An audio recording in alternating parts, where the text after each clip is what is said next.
जय श्री राधे कृष्ण।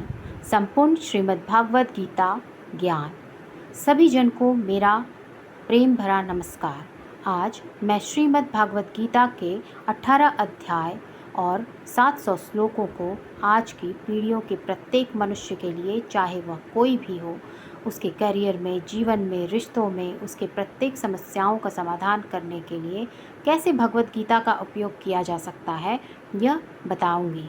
यहाँ पूरे 18 अध्याय को शामिल किया गया है और हर एक अध्याय की शुरुआत से पहले मैं आपको बताऊंगी कि उससे आपको क्या सीखने को मिलेगा। फिर उस अध्याय को बहुत ही आसान भाषा में आपको समझाऊंगी और उसके बाद उससे होने वाले हमारे जीवन के सभी अच्छे परिणामों के बारे में आपको बताऊंगी। मित्रों, अगर आप सोचते हैं कि भगवान गीता में सिर्फ ये लिखा है कि भगवान की पूजा कैसे करते हैं, तो आप गलत हैं, क्योंकि भगवत गीता सिर्फ एक किताब या धार्मिक ग्रंथ नहीं, बल्कि इसमें वो ज्ञान है जो इस पृथ्वी पर जीवन जीने के लिए प्रत्येक व्यक्ति के लिए उपयोगी है।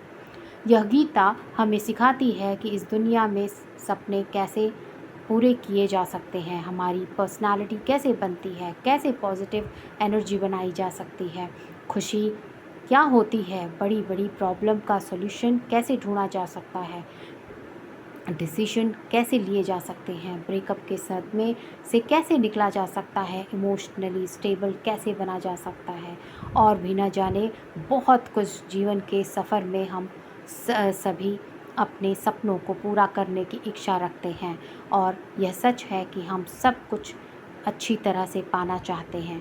हर कोई अपने कैरियर में तेज़ी से आगे बढ़ना चाहता है और करोड़पति बनने का सपना देखता है।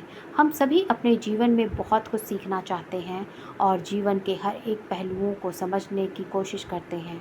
ये गीता हमें जीवन जीने का सही तरीका बताती है और हमें ये जानने में मदद करती है कि मरने के बाद हमारे साथ क्या होता है, और ये भी बताती है कि ब्रह्मांड कैसे बना है और भगवान के अस्तित्व की गारंटी कैसे, क्या हम पुनर्जन्म लेते हैं, क्या ये जीवन रियल है या एक भ्रम। लेकिन क्या हमने ये सोचा है कि हमारे सपनों को पूरा करने के लिए हमें बिना थके, बिना किसी मार्गदर्शन के, बिना सही दिशा के सफलता मिल सकती है? क्या हमारा मोटिवेशन इतना मजबूत होना चाहिए कि हम किसी से हार न माने? हमने कई बार देखा है कि हम जब सभी किसी मोटिवेशनल वीडियो को देखते हैं तो हमारा जोश तो बढ़ जाता है, लेकिन जैसे जैसे हम अपने कर्मों में लग जाते हैं, वहीं हमारा उत्साह भी कहीं गायब हो जाता है। हमें अकेले काम करते समय मोटिवेशन की कमी महसूस होती है, लेकिन यदि हम इसमें दिए गए रहस्यों को समझ लें तो हमें किसी और मोटिवेशन की ज़रूरत नहीं और हमें अपने उसी लक्ष्य की ओर बढ़ने में मदद मिलेगी जिससे हमें अपने जीवन में प्राप्त करना है। लेकिन ये समझने के लिए हमें ध्यानपूर्वक बैठकर इन बातों को सुनने और समझने का समय देना होगा, क्योंकि अधूरा ज्ञान खतरनाक हो सकता है। और भगवान श्री कृष्ण ने गीता में कहा है कि हमें किसी को ज़बरदस्ती गुप्त ज्ञान नहीं देना चाहिए। तो आप ये बताइए, पृथ्वी पर जो न केवल हमारी बल्कि ब्रह्मांड की वर्तमान और भविष्य की सबसे महान मोटिवेशन स्पीकर हैं, उनका नाम क्या है? हाँ, यही सच है, वो है भगवान श्री कृष्ण। महाभारत के युद्ध में मैदान में भगवान श्री कृष्ण आज की तारीख से न जाने कितने ही युगों पहले एक ऐसा ज्ञान दिया था जो आप आज 21वीं सदी की दुनिया में के लोगों की लाइफस्टाइल पर एकदम सही बैठता है। और ये जान करके बड़े बड़े लोग और रिसर्च करने वाले हैरान हो जाते हैं कि ऐसा कैसे हो सकता है कि उस महाभारत के युद्ध के मैदान में दिए गए ज्ञान को पढ़कर Mahatma Gandhi, Albert Einstein, Annie Besant, Sunita Williams और स्वामी विवेकानंद और न जाने कितने लोगों ने अपना जीवन बदल दिया। इस भगवत गीता के ज्ञान ने ही एक दुखी और हारे हुए धनुष नीचे गिरा देने वाले अर्जुन को महाभारत के युद्ध से पहले ही युद्ध का सर्वश्रेष्ठ विजेता बना दिया।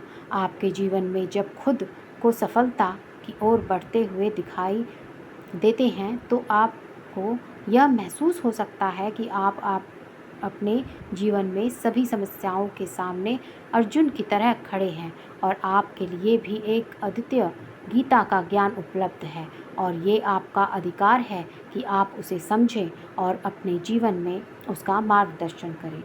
भगवद गीता के अद्वितीय ज्ञान को समझकर आपको यह आश्चर्यजनक एहसास होगा। ये अमूल्य ज्ञान हमारे असली उद्देश्यों की ओर ले जाता है। ये किताब संस्कृत में भले लिखी गई है, लेकिन इसका अनुवाद हमको हिंदी, इंग्लिश और अन्य भाषाओं में भी मिलेगा। मैं आपको इस अद्वितीय युद्ध के मैदान कुरुक्षेत्र में लेके जाऊंगी और यहाँ आपको समझाऊंगी कि आखिरकार क्यों भगवान ने अपना ज्ञान देने के लिए निश्चय किया था।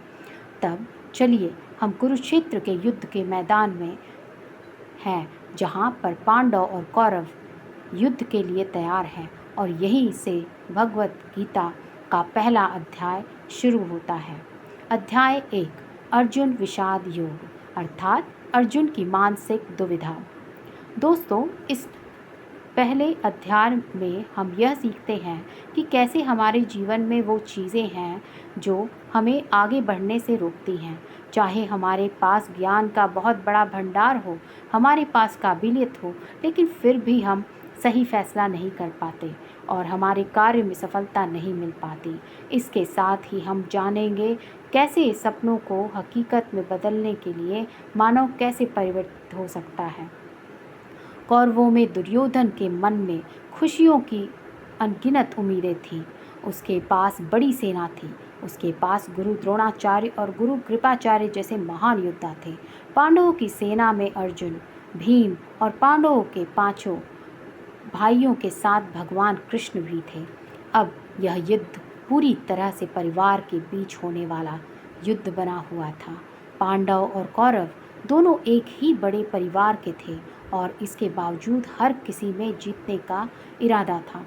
भगवान श्री कृष्ण के साथ अर्जुन ने अपनी सेना को सामने लाकर खड़ा किया ताकि वो देख सकें कि उसको किन किन लोगों को मारना है। इस घड़ी में भगवान कृष्ण ने अर्जुन के रथ को मैदान के बीच में ले आए। वहाँ कुरुक्षेत्र के युद्ध मैदान में कौरवों की सेना में अर्जुन के सामने दादा भीष्म और गुरु द्रोणाचार्य खड़े थे और गुरु द्रोणाचार्य ने ही अर्जुन को तीर चलाना भी सिखाया था। अर्जुन ने युद्ध के मैदान में जिधर देखा वहाँ दोनों ही ओर सिर्फ परिवार वाले और गुरुओं के शिष्य ही नजर आ रहे थे। इस दृश्य को देखकर अर्जुन बहुत ही दुखी हो गए और कृष्ण से बोले कि यहाँ तो हर कोई मेरा सगा संबंधी है। मैं अपने ही लोगों को युद्ध में नहीं मार सकता। मुझे इस राज्य के लिए तो क्या अगर कोई तीनों लोक भी दे दे तो भी ऐसा युद्ध नहीं करूँगा जिससे मुझे अपनों को ही मारना पड़े। गीता के इस पहले अध्याय से हमें यह सीखने को मिलता है कि वास्तविक सोच कैसी होती है। हमें कभी भी नहीं पता होता कि हमारे काम करने का इरादा क्या है, हम किस चुनौती का सामना करेंगे। और जब हम किसी बुरी स्थिति का सामना करते हैं तो हम संयम खो बैठते हैं, घबरा जाते हैं और अपना वास्तविक धर्म भूल जाते हैं। भले ही अर्जुन युद्ध कला में माहिर थे और वे युद्ध करने के लिए मैदान में धनुष उठाने की कला को सिखाने वाले गुरु द्रोणाचार्य के शिष्य थे, लेकिन वे अपने लगाव के कारण कर्म का सही फैसला नहीं ले पा रहे थे। इससे हमें ये सीखने को मिलता है कि जब हम जीवन में आगे बढ़ने के लिए तैयार होते हैं तो हमें अपने लगाव को खुद से दूर रखना चाहिए। मित्रों, आप इसे इस तरह समझ सकते हैं कि मान लीजिए आपका दिल से किसी व्यक्ति से गहरा प्यार है, लेकिन वह व्यक्ति आपके प्यार को समझने का मन ही नहीं रखते। इस बदले में आपको उसके प्रेम को प्राप्त करने के लिए मोहित नहीं होना चाहिए, क्योंकि लगाव किसी भी रूप में हानिकारक हो सकता है। जब तक ये लगाव है तब तक आप अपने आत्मा के धर्म को पूरा नहीं कर सकते। इसी के साथ हमारा पहला अध्याय समाप्त होता है। धन्यवाद। श्री राधे कृष्ण।